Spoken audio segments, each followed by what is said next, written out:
Manas! Kırgız! Kırgız! Kırgız! Buranım! Manas! Manas! Manas! Ulutum! Kırgız! Kırgız! Kırgız! Кыргыз элинин улуттук ооз-эки чыгармачылыгы маданиятыбыздын баш аты болгон Манас эпосун узакка айтуу боюнча иш-чара кечээ Борбордук Ала Тоо аянтында өттү. Анда айнеттен жасалган боз үй тигилип, акустикалык аппараттар коюлган.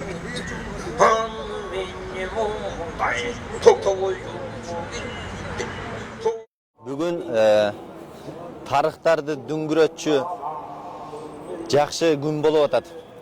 Кыргыздардын бул кыргыз элинин байлыгы улуттук ооз-эки чыгармачылык. Улуттук ооз-эки чыгармачылык маданияттын эң башатында бул Манас эпосу турат. Буйруса ушул Дөөлөт Сыдыков акебизге ден соолук каалайбыз, өмүр каалайбыз. Бүгүнкү ушу тарыхта калчу алтын тамгалар менен басылып калчу күндү жакшылап Кудай Таала дем күч берип өткөрүп алсын. Манасчы Дөөлөт Сыдыков буга чейин 10 сааттан ашык манас айткан учурлары болгон. Бул жолку манас айтуудагы айырма эс алууга, тамактанууга, ордунан жылууга болбойт жана эң узак убакытка чейин айтуу максатын көзөгөн. Анткени ошо манасчылардын ичинде бир эң алдыңкы манасчылардын бири десек болот. Мыкты манасчылардын бири Дөөлөт Сыдыков.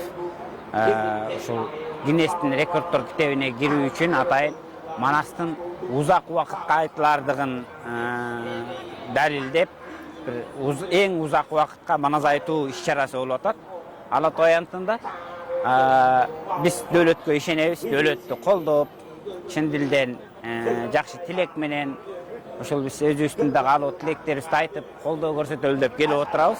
Ал эми Манасты угууга келген көрүүчүлөр жана манасчылар дагы жакшылыктын нышаны катары белгилешип, Манасчы Дөөлөт Сыдыковду колдоп турушту. Алардын акыркы убактарда болуп өткөн окуялар кыйчалыш кырдаалды арка калтырып, Манастын улуу сөзү, күчтүү касиети кыргыз элин бириктирип, алдыга сүрөп турса деген тилектер чоң экенин айтышты. Манас дүйнөсү илгери дагы бири кетип эренге, бири түшүп тереңге, бири кетип Кангайга, бири кетип Алтайга деген кыргыз таруудай чачылып турган учурда Манас атабыз өзүнүн даанышмандыгы менен бириктирсе, бүгүнкү ушундай кыйчалыш кырдаалда Манастын духу, Манастын руху, Манастын ааламы, мындайча айтканда Манастын касиети, Манастын улуу сөзү кыргыз элин бириктирсе деген жакшы ниет, жакшы тилекте турабыз. ЮНЕСКО тарабынан дүйнөлүк шедеврлер тизмесине кирген Манас эпосун мамлекетибизге биринчи орунда баалап, даңазалап жана сактап калууга жан үрөө керектин айткан Ырыс Окенова, болбосо ЮНЕСКО кайра артка тартуусу мүмкүн деген ойдо. Анан ЮНЕСКОга ушу 157 мамлекеттин колдоосу менен 2013-жылы катталган соң биздин мамлекетте биринчи орунда ушу бааланып, даңазаланып, сакталып, жайылтууга биринчи орунда жан үрөш керек да мамлекет.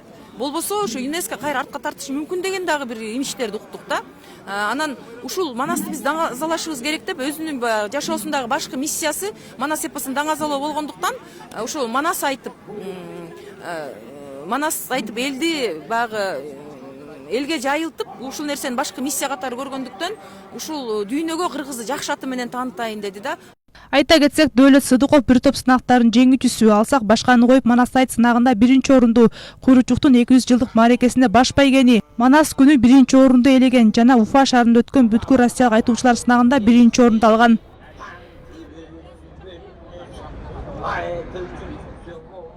Белгилей кетсек, Манасчы Дөөлөт Сыдыков Манас айтууну кечээ 12 ноябрда эртең менки саат 9:42 айтып баштаган. Кечки 12:27 түнү окумда жыйынтыктады.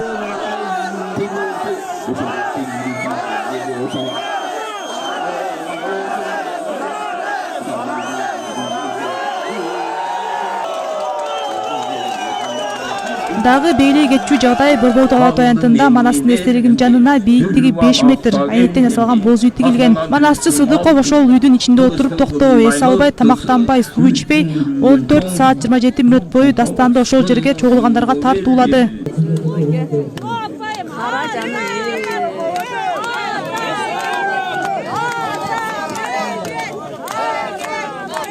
Манас